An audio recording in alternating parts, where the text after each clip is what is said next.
बिस्मिल्लाहिर्रहमानिर्रहीम। अस्सलामुअलैकुम। प्रोग्राम मुकाबिल के साथ मैं हूं सरवत वलीम। रऊफ क्लास्टा, आमिर मतीन साहब हमारे साथ मौजूद हैं। तारीखी पनामा केस का फैसला कल जस्टिस आसिफ सईद खोसा की सरबराही में 5 रुकनी बेंच सुनाएगा। शरीफ खानदान की किस्मत का फैसला सिर्फ चंद घंटों की दूरी पर कई कानूनी माहिरीन इब्हाम पैदा करते रहे कि पनामा केस का ये फैसला 3 रुकनी बेंच सुनाएगा, मगर प्रोग्राम मुकाबिल रोजे अव्वल से ही ये चीज वाजे कर चुका था कि पनामा का हतमी फैसला 5 रुकनी बेंच ही सुनाएगा। सवाल यह है कि जो शरीफ खानदान सुप्रीम कोर्ट और JIT को लंदन फ्लैट्स की मनी ट्रेल देने में मुसलसल नाकाम रहा और जिन्हें पहले ही पनामा बेंच के सरबराह जस्टिस आसिफ सईद खोसा और जस्टिस गुलजार 20 अप्रैल को नाअहल करार दे चुके थे, कल उनकी किस्मत का क्या फैसला होगा, डिटेल्स आपके सामने रखेंगे। प्रोग्राम के दूसरे हिस्से की जानिब बढ़ेंगे तो आपको बताएंगे कि वजीर दाखिला चौधरी निसार प्रेस कॉन्फ्रेंस में वो सियासी धमाका बिल आखिर कर जिसने मुस्लिम लीग कानून को नाकाबिले तलाफी नुकसान पहुंचा दिया। ढेरों गिले शिकवे किए, साथ ही सीनियर मुशावरती अमल का हिस्सा ना बनाए जाने पर भी शदीद दुख का इजहार कर डाला। ना सिर्फ सिविल मिलिट्री ताल्लुकात से लेकर पार्टी के अंदरूनी मामला तक सब कुछ खोल कर रख दिया, बल्कि नून लीग के खुशामदी टोले को भी आड़े हाथों लिया। मेरे खिलाफ साजिश करने वाले मुझे हटाकर मेरी जगह पर आना चाहते हैं, चौधरी निसार साहब की जानिब से इस बात का दावा किया गया। प्रोग्राम के जब तीसरे हिस्से की जानिब बढ़ेंगे तो आपको बताएंगे कि सेनेट की खजाना कमेटी में SCCP के हुक्काम के मुअत्तल चेयरमैन SCCP के चेयरमैन जफर हिजाजी से मुताल्लिक चौंका देने वाले इंकशाफात किए गए। JIT के सामने बयान रिकॉर्ड कराने वाली माहीन फातिमा ने आज रिकॉर्ड टेम्परिंग के इल्जाम में गिरफ्तार और मुअत्तल चेयरमैन SCCP जफर हिजाजी से मुताल्लिक कमेटी में क्या क्या तहलका खेज इंकशाफात किए, क्योंकि रऊफ क्लासा साहब वहां पर खुद मौजूद थे, ये हम इन्हीं की जुबानी जानेंगे। सबसे पहले पनामा की बात करेंगे। आमिर साहब, बिल आखिर जिस फैसले का था इंतजार वो कल सुनाया जाएगा, क्या लग रहा है क्या होगा? सबसे बड़ी खबर तो ये है कि कल फैसला सुनाया जा रहा है और उससे बड़ी खबर ये है कि ये 5 मेंबर बेंच जो है ये बैठ रहा है। यहाँ आज से कुछ माह पहले 2-3 माह पहले मैंने ये इशू रेज़ किया था कि ये एक लीगल एम्बिग्विटी है। रऊफ क्लासा साहब का क्रेडिट जाता है कि इन्होंने कहा कि कोई एम्बिग्विटी नहीं है और डे 1 से इन्होंने कहा कि जनाब ये 3 मेंबर बेंच नहीं है, ये 5 मेंबर बेंच है। वो पहले आपने शायद वो क्लिप निकाला है, वो जरा पहले दिखा दे, फिर मैं उसके बाद आऊँगा। बिल्कुल, 2-3 महीने की जो आपने बात की है तो 22 मई 2017, 2 महीना पहले की बात है, जब ये बेंच से मुताल्लिक बात हुई तो क्लासा साहब की जानिब से इस बात को वाजे किया गया कि जो इब्हाम फैलाने की कोशिश की जा रही है कि 3 रुकनी बेंच इसका फैसला सुनाएगा। क्लासा साहब ने बेंच से मुताल्लिक क्या फरमाया था वो आप पहले सुनिए। दूसरा, मैं क्लासा साहब से एक यहाँ पे हमने बहस छेड़ी थी कि ये एक कन्फ्यूजन है, एक चल रहा है, ये शायद मेरे जैसे लोगों के दिमाग में है कि ये आया ये जो मौजूदा बेंच है ये पहले 5 जजेस की एक्सटेंशन है या इंडिपेंडेंट है। कि उसका मैंने ये मिसाल दी थी कि लेट्स से कि इसमें से अगर 2 में से 2 और 1 का फैसला आ जाए कि एक जज साहब कह रहे हों कि मैं नहीं देता, समझता कि इनको बर्खास्त करना चाहिए, 2 कहें कि करना चाहिए, तो ये 5 में से 3 काउंट होंगे या ये 2 काउंट होंगे? क्लासा साहब का इस पे व्यू डिफरेंट है। मैं चाह रहा हूँ कि मेरा इस पे व्यू नहीं है, मेरी इन्फॉर्मेशन भी है। बड़ा अहम सवाल है, जैसे आपने कहा, एक बहुत अहम एक अदालती शख्सियत से मैंने इसी चीज़ पे थोड़ी सी असिस्टेंस चाहिए कि हम सारे कंफ्यूज हैं कि जनाब कि इन तीनों ने फैसला देना है या जो 2 पहले दे चुके हैं जस्टिस आसिफ सईद खोसा साहब और जस्टिस गुलजार साहब, उनका भी इसमें कोई रोल है या नहीं हो। उन्होंने बड़ा ब्लंटली मुझे कहा, उन्होंने कहा पूरा मीडिया इसको कंफ्यूज कर रहा है, आप लोगों ने शायद सही तरीके से 5 जजमेंट्स पढ़ी नहीं है, उनको पढ़ी होती तो आप लोग सही रिपोर्ट कर रहे होते, आप गलत रिपोर्ट कर रहे हो। मैं बड़ी इंतहाई जिम्मेदार एक उसकी एक अदालती शख्सियत में बात कर रहा हूँ। उनकी जो अंडरस्टैंडिंग है इस पूरे फैसले की वो हम तमाम से डिफरेंट है। वो ये कहते हैं, पहले तो आप ये लोग गलत कह रहे हैं कि ये उनका 2 जो जजेस है वो माइनॉरिटी में थे, जस्टिस आसिफ सईद खोसा साहब या जस्टिस गुलजार साहब। कहते हैं वो माइनॉरिटी में नहीं है, you have to draw a line. मसलन उन्होंने 2 जजेस ने फैसला दे दिया है कि prime minister must be disqualified, वो JIT के हक में नहीं थे ना, उन्होंने JIT को प्रमोट किया है। जो 20 अप्रैल को आया है वो कहते हैं फैसला नहीं है, ये कोर्ट ऑर्डर है, you have to draw a line, it's not a judgement. लिहाजा आप लोग जब ये कहते हैं ना मिनॉरिटी फैसला तो अक्सरियत कहते हैं नहीं, कोर्ट ऑर्डर, ये कोर्ट ऑर्डर थे 20 अप्रैल के, जिसमें वो 3 जजेस जो ज्यादा थे अक्सरियत में, उन्होंने कहा जनाब उन्होंने अपने ऑप्शन ओपन रखे हुए हैं डिस्क्वालिफिकेशन के वजीर आजम के अपने जजमेंट्स में। लेकिन उन तीनों ने कहा कि हम जेआईटी के जरिए हम फर्दर कंफर्मेशन करवाना चाहते हैं। सो वो ये कहते हैं जजमेंट अभी होल्ड पे है, वजीर आजम साहब के सर पे डिस्क्वालिफिकेशन की तलवार ये लटक रही है। सो ये स्टॉप सेइंग एंड प्रमोटिंग की जो माइनॉरिटी जजेस थे ये 3 थे। तो मैं जनाब अब ये बताइए 3 जजेस क्या करेंगे? उन्होंने कहा जनाब ये 3 जजेस जेआईटी की रिपोर्ट में जिसको वो कहते हैं ये इंप्लीमेंटेशन बेंच है, ये बेसिकली इट्स इंप्लीमेंटेशन बेंच है, अल्फाज यही है। उनका ये कहना है, जो उनकी अंडरस्टैंडिंग थी, ऑफ कोर्स वो जुडिशियल मामलात हमसे हजारों गुना बेहतर समझते हैं, वो ये कहते हैं कि जनाब इनमें से एक भी जज ने ये कह दिया कि वजीर आजम साहब और उनकी फैमिली आके केस स्टैब्लिश करने में नाकाम रहे हैं, सबूत इन्होंने नहीं दिए। कहते एक सारे फैक्ट्स नहीं, एक भी डिस्प्यूटेड फैक्ट साबित हो गया कि ये डिस्प्यूटेड अब नहीं रहा। वो ये कहते हैं कि एक भी अगर इसमें से 3 जजेस में से ये जो इम्प्लीमेंटेशन, एक ने भी कह दिया, जिन्होंने अभी फैसला नहीं किया अपना, एक ने भी कह दिया कि वजीर आजम साहब अगर हमारी आंख में ये डिसऑनेस्ट हैं और वो सादिक और अमीन नहीं है, तो ये फौरी तौर पर ये 3-2 हो जाएगा और वजीर आजम साहब ये डिस्क्वालीफाई हो जाएंगे। लिहाजा वो ये कह रहे हैं कि कोर्ट ऑर्डर था 20 अप्रैल का, ये जजमेंट नहीं थी, 2 ने फैसला दे दिया है, 3 ने अभी फैसला होल्ड किया हुआ है। ये जेआईटी के साथ बैठेंगे क्योंकि ये जेआईटी चाहते थे तीनों। वो 2 जजेस तो उन्होंने सीधा सीधा कह दिया कि ना हमें अगर नैब चाहिए तो ना हमें ना दीगर इदारे चाहिए, वी आर कन्विंस्ड कि वजीर आजम साहब जो हैं वो सादिक अमीन नहीं रहे।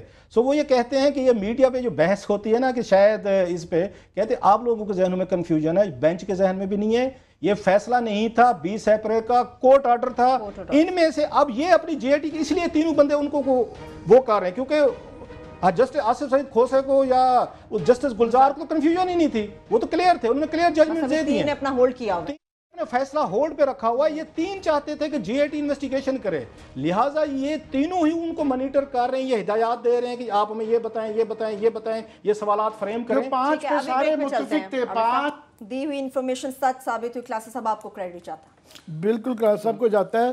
क्लासेस साहब के बाद जो है ये अदालत ने वैसे फिर मज़ीद 1-2 मौके पे क्लैरिफाई किया कि ये इंटरिम ऑर्डर है, हम पिछला भी बोल रहे हैं, मगर नून लीग के वकला और उनके बेताशा हामी दोस्त ये इस पे बज़िद थे कि नहीं जनाब ये 3 मेंबर वाला है, और उसकी वजह यह है कि वो इसको पोलिटिसाइज कर रहे थे और कर इसलिए रहे थे कि अब 5 में और 3 में बुनियादी फ़र्क यह है कि उनको अब तीनों के तीनों अपने फेवर में चाहिए, जबकि हारने के लिए सिर्फ एक जज अगर पहले 2 से साथ मुत्तफिक हो गया तो ये हार जाते हैं। जबकि मेरा और बहुत सारे क्लास साहब समेत और दोस्तों का भी यही ख्याल है कि वकला और गैर वकला कि ये इतना कन्फ्यूजन 1 और 2 वाला नहीं आना, ये काफ़ी वाजे उसके साथ शायद आ रहा है और उसमें क्लियर है, बुनियादी आर्गूमेंट है वो ये है कि 2 जो कि सीनियर 3 जजेस हैं चीफ जस्टिस के बाद, उन्होंने पहले ही जो एविडेंस था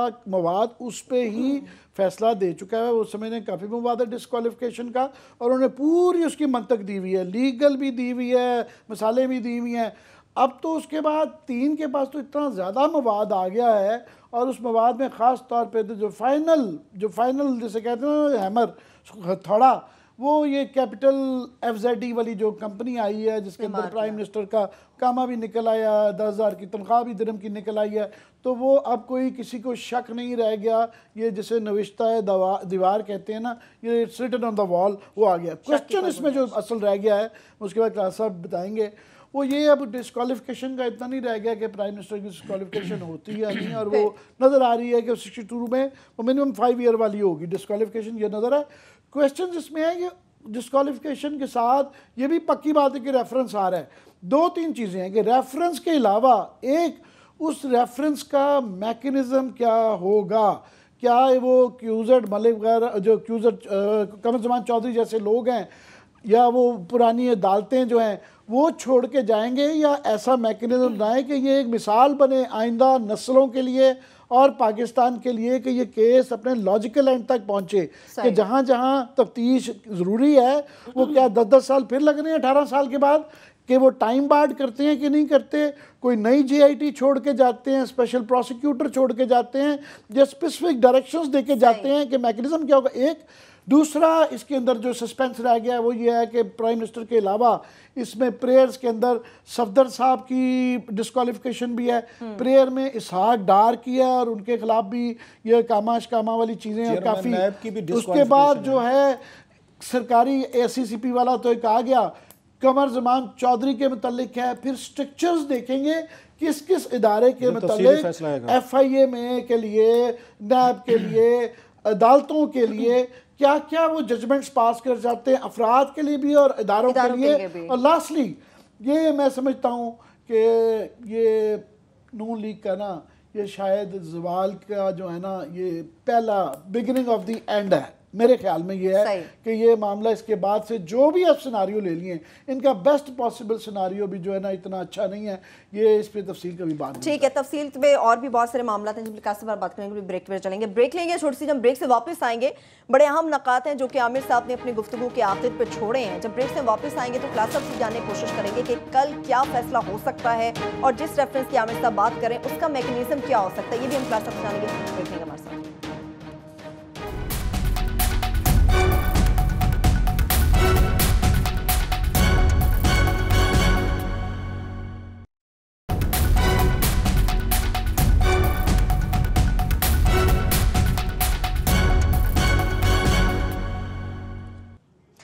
ब्रेक के बाद एक बार फिर से प्रोग्राम में हम आपको खुश आमदेद कहेंगे। पैनामा का फैसला कल आ रहा है, क्लासा साहब क्या समझते, क्या फैसला आएगा?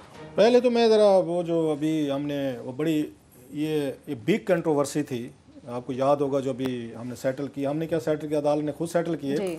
2-3 शराइत भी लगी हुई थी, खाने भी मैं जीत गया हूँ आज में से, कोई आप में से कोई चलना चाहे। और बड़े बड़े लोग थे, बड़े बड़े जो मतलब है बड़े वकील थे, और एक शर्त के थे अरशद शरीफ साहब और अनवर बेग साहब भी उसके गवाह हैं, तो वो भी साफ तरह खाने में शरीक। आमिर साहब तो भाग गए। आमिर साहब तो नहीं लगाई थी शर्त। नहीं, अरशद शरीफ साहब के साथ कई शर्तों में हम भी इन्वॉल्व हैं। यहाँ आधा शहर है जो कि शर्तें कल हारेगा, सीजन 5 की बड़ी शर्तें हैं। अच्छा, बहरहाल तो उस पे ये जो कंफ्यूजन क्रिएट की थी, बड़े बड़े वकला ने की है। कल तो हमारा शो नहीं होगा शायद, हम नेक्स्ट वीक कोशिश करेंगे, अपने हमारी जो टीम है सदीक जान और किस्मत खान को कहेंगे ज़रा ढूंढें। इतने बड़े बड़े नामों ने कन्फ्यूजन फैलाई हुई थी। अब ये नहीं पता देर बाद मेथड इन दिस मैडनेस, जानबूझ के ये किया जा रहा था ये काम, या वो मेरे जैसी नलायकी थी। ये नलायकी भी हो सकती है। मैं उस दिन सुन रहा था, नाम लूँगा तो फिर वो कहेगा बड़े एक उसके सुप्रीम कोर्ट बार के सदर थे, उन्हें नहीं पता था कोर्ट ऑर्डर क्या होते हैं और जजमेंट क्या होती है। बड़े वकील, बहुत बड़े वकील। वो फरमाते थे मैं 30 साल का मेरा तजर्बा है, लाखों रुपए करोड़ों में सैलरी लेते हैं मसरूफ को उस दिन मालिक के शो में, ये नहीं पता था कि कोर्ट ऑर्डर क्या होता है, जजमेंट क्या होती है।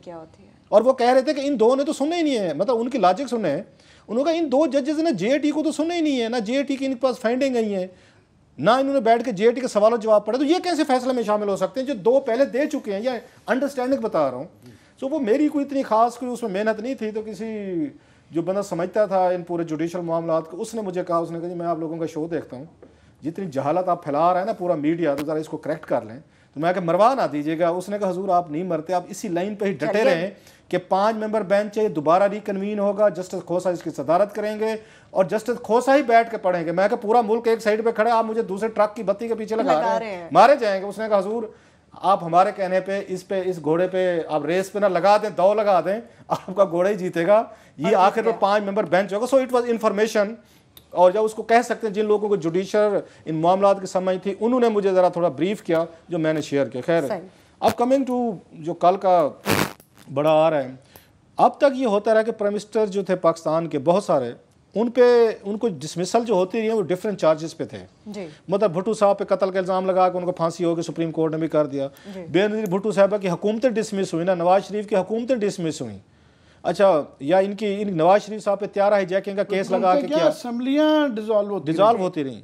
ये अच्छा गिलानी साहब डिस्क्वालीफाई हुए, वो ना उस पे उन पे जो इल्ज़ाम था तौहीन अदालत का था कि आपने खातिर नहीं लिखा। ये पाकिस्तान में पहली दफ़ा एक चीज़ होने वाली है जो हम आज तक कहते थे, पहले नहीं हुई कभी, वो ये थे करप्शन चार्जेस पे प्राइम मिनिस्टर नाहल होने जा रहे हैं। तो ये सबसे बड़ा एक बिगिनिंग है इस मुल्क में। पहले ये चीज़ें नहीं होती थी इस तरीके से। पहले करप्शन के चार्जेस के 1990 की दहाई में करप्शन के चार्जेस भी होते थे, मगर वो साजिश एस्टैब्लिशमेंट की होती थी, वो जो ज़ाहिर असेंबली डिसॉल्व होती थी, मगर चार्जेस करप्शन के प्राइम मिनिस्टर पे लगा के किया जाता था। वो तीनों की तीनों जो असेंबलियाँ टूटी 1990 में, करप्शन के ही चार्जेस थे, मगर वो चार्जेस ही रहे, तफ्तीश नहीं थी हुई। तफ्तीश फ़र्क यह है कि ये ट्रायल हुआ सुप्रीम कोर्ट में ये तफ्तीश कराई गई, तफ्तीश हुई। ये पहले चीज़ें नहीं होती थी क्योंकि उनका मकसद हुकूमतों को तोड़ फोड़ के अपने बंदे लाना था। अब की दफ़ा आपको स्टैब्लिशमेंट या दीगर नजर नहीं आते थे। अगरचे कोशिश बड़ी की है रूलिंग एलीट ने कि जी फौज को भी इसमें घसीट लो, जुडिशरी को भी घसीट लो, आखिर पे कुछ नहीं मिला। तो उन्होंने आलमी को ताकत यहूद व हनूद, जो हमारे यहाँ बड़े पॉपुलर दो ही मतलब इदारे हैं जो पाकिस्तान के खिलाफ हर वक्त साजिशें करते रहते हैं, यहूद और एक हनूद, जो बड़ा बिकता भी है पाकिस्तान। उन्होंने कहा और कोई नहीं मिल रहा, यहूद और हनूद की साजिशें हो रही हैं जी पाकिस्तान के खिलाफ और नवाज शरीफ के खिलाफ हो रही हैं और जमहूरियत की खिलाफ हो रही है। मतलब जमहूरियत अगर आप इस मुल्क में चाहते हैं तो करप्शन को टॉलरेट करें। पाकिस्तान का लिबरल, मैं तो कहूँगा फ्रॉड, जो हमारी आंखें खुली हैं इस पाकिस्तान के लिबरल एलिमेंट को, सो कार्ड जो हैं वो लिबरल फॉर ए रेंट कहें, ये लिबरल फॉर ये काज नहीं थे। उनके जवाब सुन के हमारे जैसे लोग जो उनको बड़ा उस्ताद मानते थे और बड़े उनके मरूब थे, हमने पहली दफ़ा देखा ये तो पाकिस्तान लिबरल तो बड़ा फ्रॉड है। ये कहते हैं कि ये करप्शन जमहूरियत में होती है। वो जो उसने हमजा शहबाज ने अपने स्कूल में जाके उसने बयान दिया था ना बच्चों को कि बेटा करप्शन ये जमहूरियत में होती रहती है। पाकिस्तान लिबरल हमें ये समझा रहे थे। लिबरल में माफ कीजिएगा ना कहें, आप कहें हुकूमत के जो नून लीग के बेनिफिशियरी लिबरल्स थे जिनके लिए आपने अच्छी टर्म वो रेंटल लिबरल अच्छी की हुई थी, वो एक ही ग्रुप है जो बेनिफिशियरी है अल्लाह के फजल से। और उन्होंने ऐसी तवीलें ढूंढी, क्रिकेट भी चला रहे हैं, टीवी भी चला रहे हैं, पूरा ग्रुप है, ह्यूमन राइट्स भी चला रहे हैं। वो पूरा का पूरा एक उनका गैंग है। उनका काम ही ये है जी कि नवाज शरीफ साहब कैन डू नो रॉन्ग। वो किंग, वो जैसे बादशाह का कंसेप्ट था ना कि king can do no wrong, लिहाजा किंग का ट्रायल ही नहीं हो सकता क्योंकि ये तस्वुर ही नहीं है कि बादशाह सलामत कोई गलती कर सकते हैं। सो ये वही जो बेनिफिशियरी ग्रुप था, वो चाहे वकला में एक अदद वहाँ पे उनके लीडर हैं, एक अदद कोई मीडिया में है, तो कोई वहाँ पे कोई इधर उधर जहाँ भी देख लें वो फैले हुए हैं। हम तो वो रखते थे कि एक वो ट्रांसपेरेंट और फ्री पाकिस्तान के लिए वो करेंगे। आजकल मुझे 2-4 ने मैसेज किए बड़े कुछ समझदार लोगों ने, उन्होंने जनाब अगर नवाज शरीफ साहब कल ना रहे तो पाकिस्तान में वो आ जाएगा, अदम इस्तेकाम आ जाएगा। मैं जरूर बात सुने कि गिलानी साहब चले गए, कोई अदम इस्तेकाम नहीं है, मुशर्रफ साहब चले गए, कोई नहीं आया, जिया साहब चले गए, बेनज़ीर भुट्टो चले गई, अपने मुल्क की हाथ, भुट्टो साहब एक बड़े लीडर थे वो चले गए। नागुज़ीर लोगों से कब्रिस्तान भरे पड़े हैं। मैंने कहा ये प्रोसेस है, चलता रहता है, ये मुल्क कायम रहते होते हैं, ये इंस्टीट्यूशंस कायम रहते हैं, हम आने जाने वाले लोग हैं, फानी लोग हैं, हमारी क्या औकात है। मैंने कहा आखिर पे ये डराने की कोशिश की गई जी पाकिस्तान में जो है उन्हें धमकियाँ भी उन्होंने दे के देखी, उन्होंने गालियाँ भी देख लें, उन्होंने चने भी चबवाए। अब आज की शाम चने वो चबवाने वाले भी चुप हैं, वो बल्कि वो संभाले नहीं जाते थे। करामत साहब, क्या नाम था उनका सर, हाँ किरमानी साहब, मुझे नाम ही उनका बेचारे का पूरा नहीं आता, वो भी उन्होंने धमकियां वगैरह दे के आज वो भी चुपके से उसमें से सेनेटर बन गए। सो कल का दिन ये जो लोगों को ना उसकी वजह क्या साहब, ये जो एकदम से सारे चुप कर गए हैं कि ये उनको रियलाइज़ हो गया है कि उनका इस्तेहकाम रखने में अब वो प्राइम मिनिस्टरशिप से आगे ये है कि पावर में रहना बड़ा ज़रूरी है। मुझे कह रहा हूँ ना वो केसेस चल रहे हैं, वो उनको बचाने के लिए जो है मेरा सवाल ये है कि रूज पे अपनी प्राइम मिनिस्टरशिप के ये अपने आप को नहीं बचा सके, तो जब ये ताकत इनकी ज़रा गैर इस्तेहकाम हो जाएगी या कम पड़ जाएगी तो फिर कैसे बचा सकेंगे? वो ज़माने गए। आपने ब्रेक शायद लेनी है? नहीं, अभी ब्रेक पे नहीं, हम थोड़ी देर में चलेंगे। लेकिन क्लासेस साहब, जिस तरह से अब ये बात सारी हो रही, कल फैसला कुछ भी आता है, क्या समझते हैं कि इस वक्त जो रवैया हम देख रहे थे नून लीग का, वज़रा का, उनकी हिकमत अमली क्या हो सकती है? हिकमत अमली तो मेरा ख्याल है आज ज़रा बात करें चौधरी निसार अली खान साहब पे। जी उन पे भी आएंगे, उस पर थोड़ी सी, क्योंकि आमिर मतीन साहब और मालिक की मैं सुन रहा था लाइव, थक गए हम तो बोल के थक गए चौधरी साहब की। कुछ मैं कोई शामिल बाजा होने की कोशिश करता हूँ। अब चौधरी साहब की ये प्रेस कॉन्फ्रेंस थी, ये अजीबो गरीब किस्म का कोई हमारे ऊपर तसर छोड़ गई है। वैसे किस किस्म का तसर? मतलब वो जैसे वो सारी कौम कंफ्यूज थी ना उस पे, इनके डिजाइन पे नहीं 5 ये जजेस पे कि 5 होंगे 3 होंगे, तो ऐसे चौधरी साहब ने भी आज कोई इस तरह का कुछ काम किया है। तो सुनने वाले कहते हैं कि आज जब वो प्रेस कॉन्फ्रेंस करके बैठे तो खुद कहा कि यार ये मैंने क्या कह दिया है, क्या कहना था, क्या मैं कह बैठा हुआ है। तो ऑन सीरियस नोट, ये चौधरी साहब से जो लोग उनको जानते हैं, 2-4 चीज़ें वो चौधरी साहब खुद कहते हैं, अपने ऊपर वो नहीं लेते, मक्खी भी नहीं बैठने देते, ये उनके बारे में मशहूर है। और जितनी बातें की जा रही थी, इट वाज एक्सपेक्टेड कि चौधरी साहब जो हैं वो बाउंस बैक करेंगे, और उन्होंने किया। जो मेरे जैसे उनके थोड़े से हम्बल एडमायरर हैं, कुछ 1-2 या खूबियों की वजह से उनको उन्होंने मायूस नहीं किया।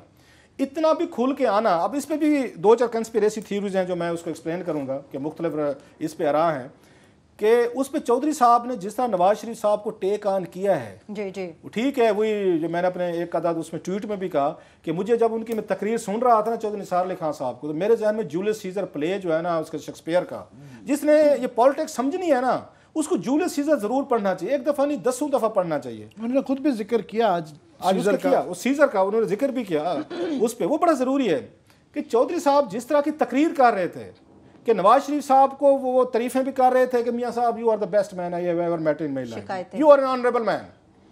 तो मेरे जहन में यकदम मुझे लगा ये फिक्रे कहीं में सुने हुए हैं, और साथ में तनकीद भी हो रही है कि आपके दरबारी जो हैं ये बड़े ये खराब लोग हैं, आपको खराब करवाने, आपको मरवाने वाले आपके दरबारी हैं। तो मुझे यहाँ पे एको हुआ, मैं यार ये फिक्रे कहीं सुने हुए लगते हैं मुझे यार, कहीं ना कहीं मैंने पढ़े हैं, क्लिक कर गया। तो यकदम मुझे जूलियस सीजर का प्ले याद है, मार्क एंटनी की जो तकरीर है ना, मतलब मशहूर है ज़माना तकरीबन, one of the best speeches जो लिटरेचर की या कभी भी की सियासी की जाती हैं। मार्क एंटनी जो है अब उसका दोस्त था ये सीजर का, उसको आके कैसियस ने ब्रूटस ने मार डाला है। अब उसकी बॉडी पड़ी हुई है, सारे के सारे जो किलर्स हैं वो उसके गिर्द इकट्ठे हैं। वहाँ पे मार्क एंटनी साहब वहाँ पहुँच जाते, पता चलता है सीजर साहब का कत्ल हो गया है। अब उसकी बॉडी पे खड़ा है, जरा अब उसको सिचुएशन को जहन में रखें, फिर चौधरी साहब को जहन में रखें कि सीजर की डेड बॉडी पड़ी हुई है, जिन्होंने सीजर को कत्ल किया वो सामने खड़े हैं चाकू छुरा लेके। अच्छा, वहाँ पे रोमन्स मजमा भी खड़ा हुआ है। अब आपका ये टेस्ट है कि आपने सीजर से भी दोस्ती निभानी है, तो जो हमलावर खड़े हुए हैं उनको भी बताना है कि मरने वाला मर गया, लिहाजा मैं आपके साथ भी हूँ, मैं इसके साथ भी हूँ। इस माहौल में अपनी जान बचाने के लिए मार्क एंटनी तकरीर करता है कि लोग ये ना समझे कि मैंने सीजर को छोड़ दिया, मैं हकीको सीजर मर गया लिहाजा बेवफाई हो गई है, और लोग कहें ये तो बड़ा बेवफा आदमी, विद इन सेकंड इससे लॉयल्टीज बदल रही हैं। और कातलों को भी ये ना मिल जाए कि जनाब ये तो उसका जर्नल है, सबसे पहले इसको जिंदा ना छोड़ो, इसको मारो।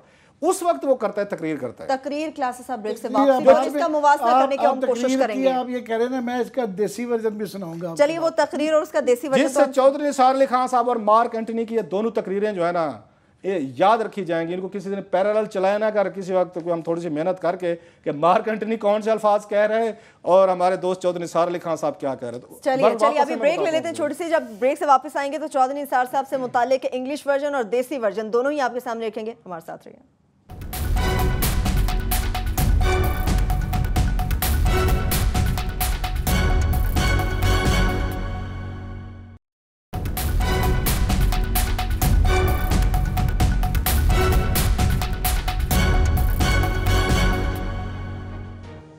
ब्रेक के बाद एक बार फिर से प्रोग्राम में हम आपको खुशामदीद कहेंगे। क्लासेस साहब, आप मवाजना करने की कोशिश कर रहे थे मार्क एंटनी की तकरीर की जो उसने सीजर मैंने बैकग्राउंड दे दिया था। अब मैं थोड़ा सा आता हूँ चौधरी साहब ने आज क्या काम किया है।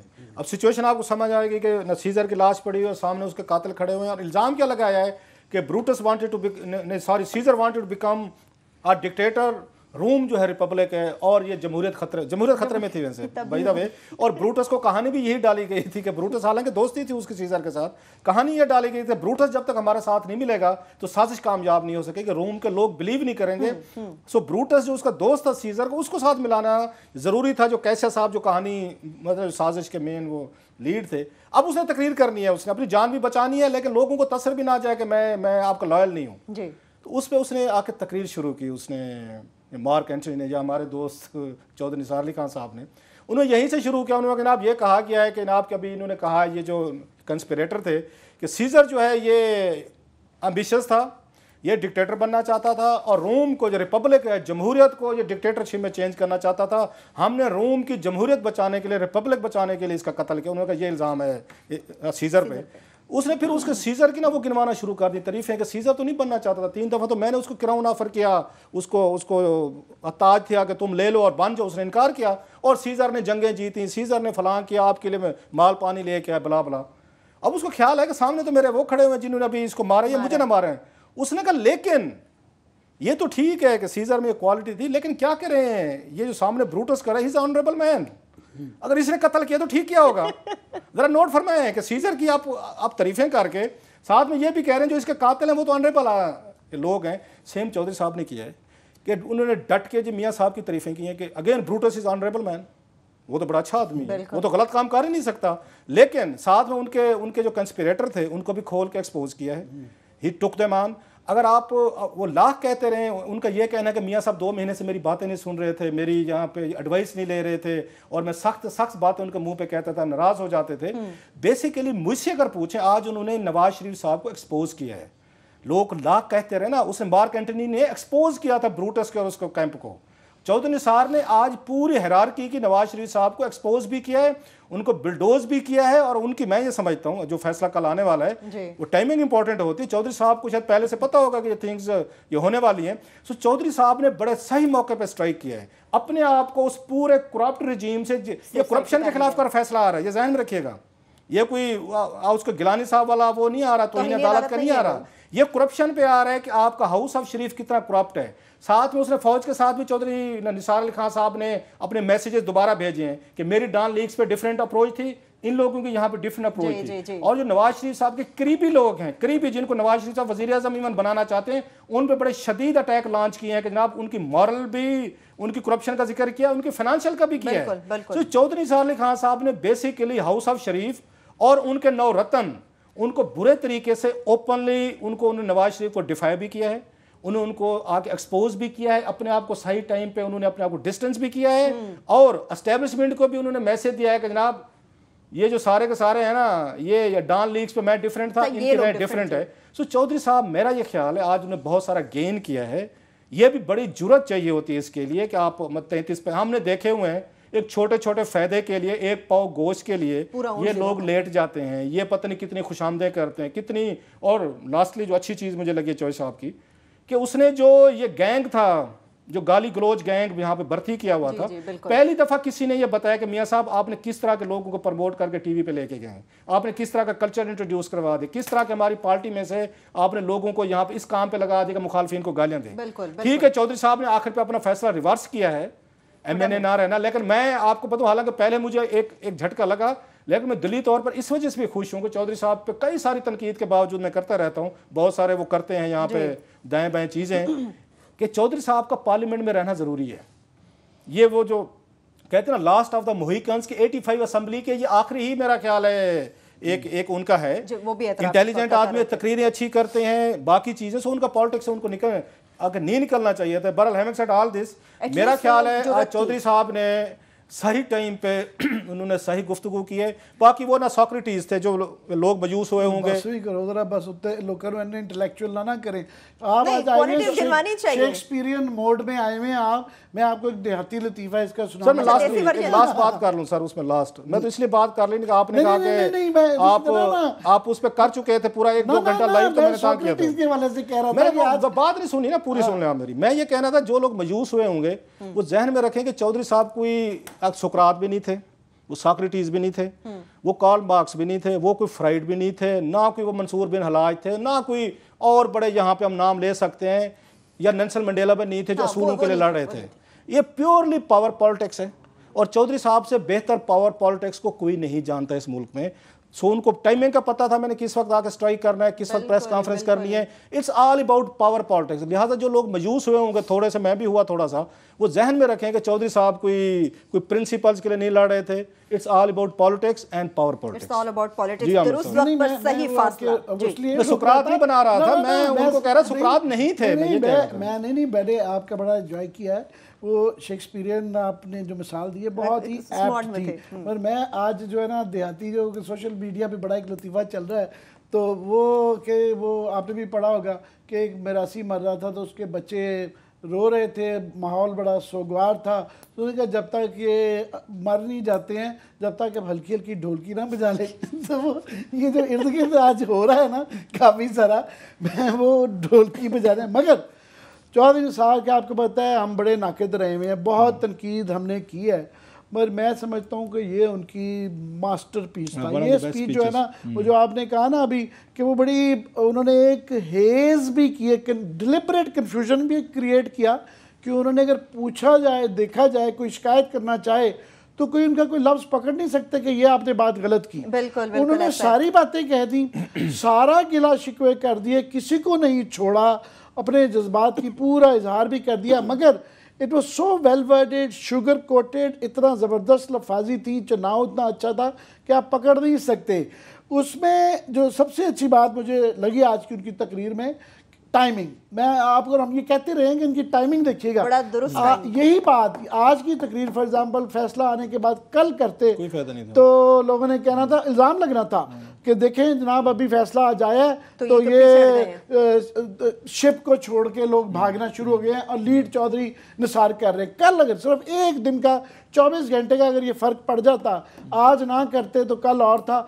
हाई मॉरल ग्राउंड भी ले ली उन्होंने पूरी आज कि वो भी नहीं कर रहे, साथ में उन्होंने पूरे अपना नेक्स्ट टाइम करेंगे तो कोई भी फैसला तो अब समझ आएगी क्यों कर रहे हैं, क्योंकि आगे उनके ज़ाहिर उनको प्राइम मिनिस्टर नहीं बना रहे, प्लेट में मेरा चीफ मिनिस्ट्री पंजाब की भी नहीं है, तो उस माहौल में उनके लिए वहाँ रहना जो है कैबिनेट में ख़ास तौर पे बड़ा मुश्किल है। बाकी अगेन वो उनके बयान से क्लास साहब अभी भी कंफ्यूजिंग, मैं दोबारा पढ़ रहा था कि ये पता नहीं है, ये कंफ्यूजन उन्होंने डिलिबरेटली छोड़ दिया है। सो उनके पास दोनों ऑप्शंस हैं, फैसला वापस भी लेना चाहें इस्तीफे का ख़ास तौर पर मेम्बरशिप से, MNA-शिप से, तो ये ऑप्शन मौजूद है इस बयान के बाद से, और वरना तो वर्चुअली उन्होंने ऐलान तो क्लियरली कर दिया था, उस वक्त यही लग रहा था कि वो कर दिया था। मगर आज उन्होंने जो प्राइम मिनिस्टर साहब को जो क्रिटिक की है, ये वो क्रिटिक थे जिसका हम 4 साल से इंतज़ार करते थे कि काश कोई इतनी बड़ी रूलिंग पार्टी है और ये क्या कुछ नहीं हो रहा ना, ये किसी ना किसी एक आदमी तो होना चाहिए था, एक आदमी तो होना चाहिए, बैक बेंचर ही होता चाहे कोई जो कहता है कि जनाब ये बहुत संगीन इल्ज़ाम है, खुदा के लिए ये पार्टी को जवाब दे दें, पार्लियामेंट को दे दें, क्या क्या कुछ नहीं होता रहा। मगर ये जो एक्सक्यूज मी, जो पाकिस्तान के अंदर 11वीं अमेंडमेंट है ना क्लास साहब, जिसने पार्टी चीफ्स को टोटल इख्तियार दिया है ना, वो उसने तबाह बर्बाद पाकिस्तान की जमहूरियत और सियासत कर दी हुई है कि टोटल इनकी डिक्टेटरशिप है। और उसकी वजह से इसलिए बैक बेंचर नहीं, चौधरी निसार जैसा जब तगड़ा बंदा बोलता है तो फिर उसकी वो जाती है। और उन्होंने जो वो बातें की हैं जो आप पर हम करते रहे हैं कि मरियम के मतलब किसी का हौसला इतना नाम नहीं लिया उन्होंने, पर मोर लेस उन्होंने कहा जनाब ये जो पॉलिटिकल मैनेजमेंट जो है और ये जो सारी मीडिया मैनेजमेंट तो है ही है, ये वो लीड कर रही थी। और उनके वो जो यंग टर्क्स आ गए हैं सारे, वो गाली गलूच गैंग जिसका नाम चौधरी एतजाज़ ने रखा हुआ है, तो ये सारा कुछ जो है ये ना हमारा कल्चर था, दूसरा इस नहज तक पहुंचे ही उस स्ट्रेटजी की वजह से है, बिल्कुल उस वो जो वो है। तो मेरा ख्याल है कि ओवरऑल जो क्रिटिक उनकी आई है, दूसरा उन्होंने अपने स्कोर्स भी आज इवन किए हैं, उन्होंने ख्वाजा आसिफ साहब का भी नाम लिए बगैर इशारे कर दिए हैं कि जनाब ये और वो तो लोग तमाम। और वाकई ये जो चापलूसी का कल्चर जिस तरीके से उन्होंने पोर्ट्रे किया है, तो उसके बाद वो प्राइम मिनिस्टर के अल्फाज तो बड़े अच्छे यूज़ कर रहे थे कि आजिज़ हैं, शरीफुन नफ्स हैं, मगर नज़र आ रहा था कि उसके अंदर याद हो आप कहें कि वो उनकी जो पिक्चर इमर्ज करती है वो कोई इतनी नफीस नहीं आती, वो एक he doesn't look like a prime minister, prime ministerial look नहीं थी, वो एक लग रही थी उस शख्स की थी जिसको कि घर जा ले जाना चाहिए, वो प्राइम मिनिस्टर। चलिए ये तो अभी कल देखते हैं ना, कल क्या फैसला था। एक छोटी सी ब्रेक लेंगे, जब ब्रेक से वापस आएंगे गुफ्तगू का सिलसिला यहीं से आगे बढ़ाएंगे और इसके साथ साथ आपको ये भी बताएंगे कि JIT के सामने बयान रिकॉर्ड कराया गया था माहीन फातिमा साहबा की जानिब से, और टेम्परिंग के इल्जाम में गिरफ्तार हैं चेयरमैन SCCP जफर हिजाजी साहब। उनसे मुताल्लिक आज सेनेट की खजाना कमेटी में क्या तहलका खेज इंकशाफात किए गए वो हम आपके सामने रखेंगे।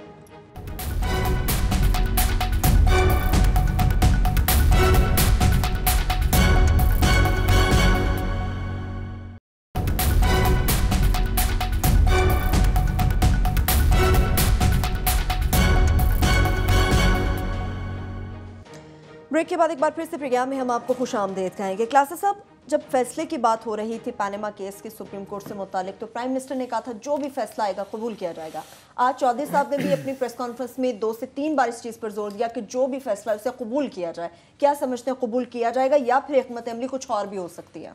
मेरा ख्याल है चौधरी साहब को फैसले का पता है, इसलिए जो आज उन्होंने प्रेस कॉन्फ्रेंस की, द वे उनका कॉन्फिडेंस, द वे ही took on the prime minister and his cronies, तो उसे लगता है कि उन्हें पता है, ये फैसले का भी पता है और बार बार उनका ज़्यादा जोर इस चीज़ पे था कि इस फैसले को माना जाए। और चौधरी साहब उन्हीं के भले की ही बात कर रहे थे, ये भी जहन में रखें। जो हमारे दोस्त ये मोहम्मद मालिक साहब ये कहते रहते थे कि जनाब की कंटिन्यूएशन बड़ी ज़रूरी है, वो हर शो में ये बात ज़रूर प्रोपागेट करते हैं कि जी के 2 चीज़ों की, एक तो कहते हैं नवाज शरीफ साहब की लेगेसी क्या है, पता नहीं मियाँ साहब को इस लफ्ज़ का खुद भी पता है कि लेगेसी क्या होती है, उनको पता हो ना, मालिक साहब को ज़रूर पता है कि एक अदद लेगेसी भी होती है हर हुक्मरान की। दूसरी उनकी कोशिश है जनाब कि किसी तरीके से कंटिन्यूएशन होनी चाहिए। मालिक साहब ये क्यों कहते हैं मैं टीवी पे बैठ के नहीं कह सकता, नहीं तो मुझे फैंटी लगानी है उन्होंने कि इसके पीछे उनका क्या एजेंडा है कि कंटिन्यूएशन क्यों होनी चाहिए, लेकिन उनकी बातों में लॉजिक ज़रूर है, और जिसको मैं दोबारा रिपीट कर देता हूँ, and again I agree with Malik साहब कि वो कहते हैं जनाब कि आप पे अगर ये केसेस आपके दोबारा ट्रायल भी होना है, डिस्क्वालिफिकेशन से खत्म नहीं हो जाएंगी चीज़ें और प्रोसेस शुरू हो जाएगा। हो सकता है कि एक और इम्प्लीमेंटेशन टाइप की बना दिया जाए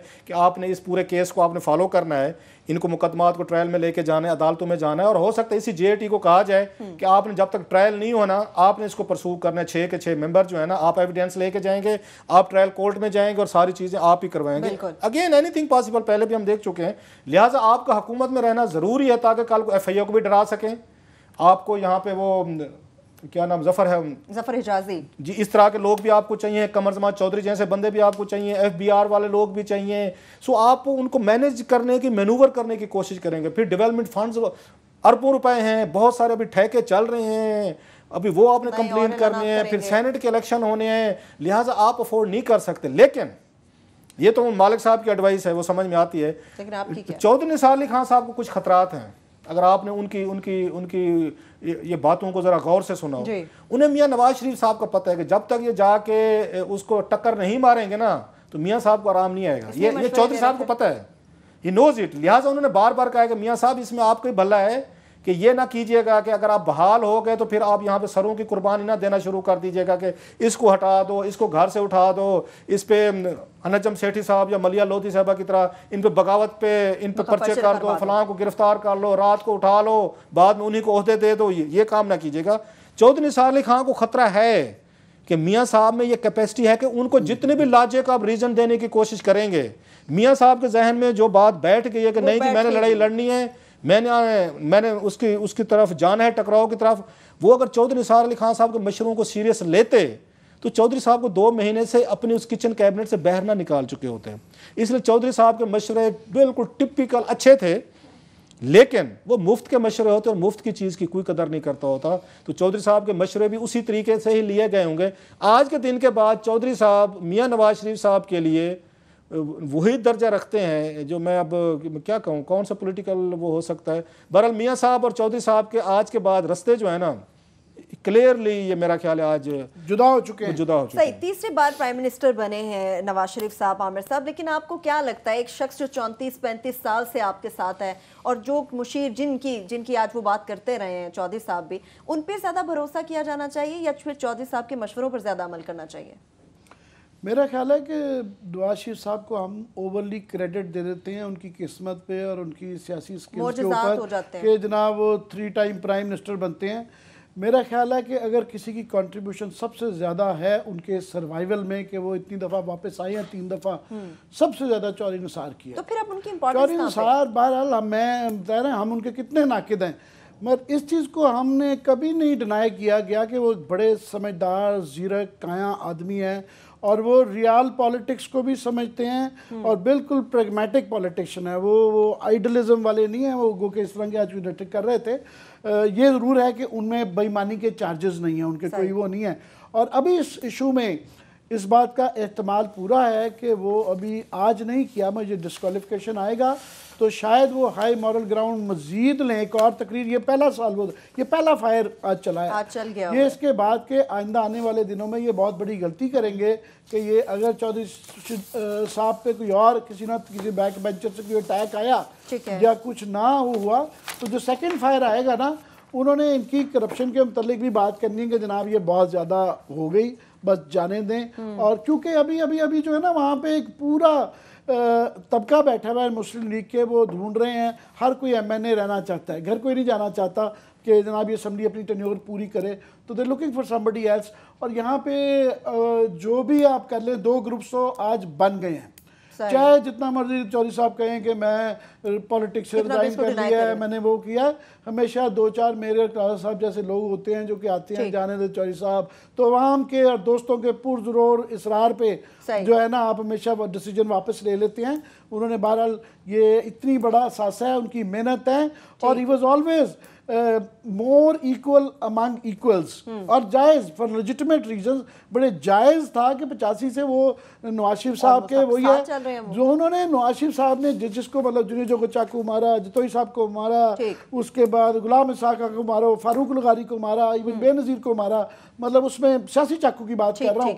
तो इन्होंने जो ये चाकू मारा तो है मगर बड़ा gracefully and in a very dignified के टाइम पे इन्होंने पूरे रीज़न दे दिए उन्होंने कहा आप 1.5 महीना मुझे ना बुलाएं, इतनी बड़ी मेरे भी स्टेट्स हैं, मुझसे मशवरा ना करें, मेरी बेइज्जती करें। पहला फायर कर गए वो। जो ये आगे आहिस्ता आहिस्ता इन्होंने जावेद हाशमी को निकलने मजबूर कर दिया, चौधरी शुजात वगैरह के लिए रोते हैं वो, ठीक है, वो आज तक कहते हैं कि ना जद्दा हमारे से मशवरा करके गए थे, जो आज गिले करते हैं। बड़े लोग हैं ना, वो मजीद मलिक साहब होते थे, गौर अयूब साहब होते थे, काफ़ी लोग होते थे, सब जा चुके हैं। अभी सिर्फ चौधरी निसार रह गए हैं। इनका बस इन्होंने बेइज्जती इसलिए कर रहे थे कि ये भी गुस्से में आके ना जावेद हाशमी की तरह नाराज होकर चले जाएं। चलिए अभी वो इस मौके का इंतजार कर रहे थे, ये मौका अब आ गया और आइंदा आने वाले दिनों में और बनेगा। क्या मंजरनामा बनता है वो तो हम देखते हैं। थोड़ा सा ऐड कर दूं, मैं वो बताता हूँ। जो आमिर ने बात की है ना चौधरी निसार अली खान साहब पे, जैसे हमने कहा हमसे बड़ा नाकद कोई नहीं रहा उनका मीडिया में, और उन्होंने बड़ा ग्रेसफुली हमारी तनकीद बर्दाश्त की है, कभी कोई हमें कोई बैड वहाँ से कोई ना रिएक्शन नहीं आया। ये तो दाद दें एक बंदे को 1985 के असम्बली में आया सर, आज तक कोई एक करप्शन का स्कैंडल नोन जो हमारे पास आया हो या किसी और के पास, बड़े हम जुगादरी बैठे हैं, कोई ना कोई चीज निकल आती है ना। तो 33 साल के पॉलिटिकल कैरियर में एटलीस्ट चौधरी निसार अली खान साहब ये कंसोलेशन ले सकते हैं, उनके बच्चे ले सकते हैं कि जनाब के कम से कम एक सियासतदान था जिसने अपने आप को इस पॉलिटिक्स में ये रहते हुए टॉप पोजीशंस पे, अपोजिशन लीडर थे, ये पेट्रोलियम मिनिस्ट्री में थे, वजारत खजाना में थे। हम इल्ज़ाम लगाते हैं कि बहुत सारे वो स्कैंडल उन्होंने नहीं उठाए जो हम बात करते रहते हैं, लेकिन कम से कम 33 साल के पॉलिटिकल कैरियर में ये बहुत बड़ी अचीवमेंट है कि चौधरी साहब वैसे कहते हैं चौधरी ने फलां किया होगा, हमारे पास कोई पाकिस्तान जैसे मुल्क में इस दौर में जो कि करप्ट तरीन दौर था पाकिस्तान की तारीख का, जब शहबाज शरीफ साहब, नवाज शरीफ साहब, इनके बच्चे अरबों डॉलर के वहां कमाया माल ये बना रहे थे, चौधरी साहब को ये क्रेडिट कम से कम देना चाहिए। लोग तनकीद भी करेंगे जनाब खड़े तो करप्ट रजीम के साथ है, मैंने पहले कहा थे, कहते हैं सुकरात भी नहीं थे, वो नेल्सन मंडेला भी नहीं थे, उनसे तवक्कुआत मत रखें, वो नहीं, वो एक पावर पॉलिटिक्स का हिस्सा है। दैट्स पावर पॉलिटिक्स कि आपने पावर लेनी है, लेकिन उस पावर में रहते हुए भी चौधरी साहब ने कम से कम अपने जो कपड़े हैं ना, इस करप्शन से उन्होंने गंद नहीं होने दिया। ठीक है, वो ऐसे लोगों के साथ जरूर खड़े थे जो लेकिन अपना दामन बचाए रखा, टेंटेड थे, ये मुश्किल काम था, ये आसान काम नहीं था। चलिए इसके साथ ही प्रोग्राम अपने इख्तिताम को पहुंचता है। पैनामा केस का तारीखी फैसला कल जस्टिस आसिफ सईद खोसा की सरबराही में 5 रुकनी बेंच सुनाएगा। 92 न्यूज़ इस तमाम तर सूरत हाल से मुतालिक मुसलसल अपने देखने वालों को अपडेट करता रहेगा। इजाजत दीजिए।